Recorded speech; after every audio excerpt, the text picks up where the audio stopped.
Hi, welcome back guys. In this video, I'm going to teach you how you can create a new spreadsheet file in Google Spreadsheet in your mobile device. So basically, you might be new to using Google Spreadsheet and maybe your boss has given some work on your Google Spreadsheet and you need to know how you can uh, create a new spreadsheet and do work on it.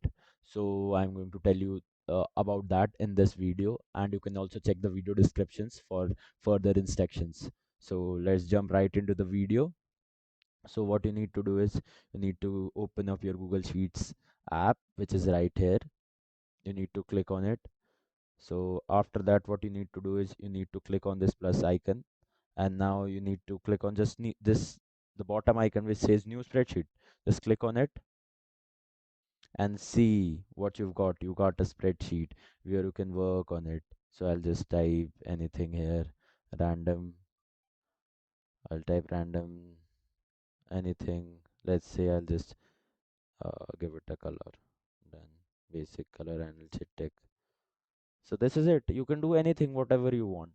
So this is the easiest method that I know how to create a new spreadsheet in your Google spreadsheet. If you guys know a better method, you can just type down below in the comment section, and be sure to subscribe the video for more amazing content. Thank you.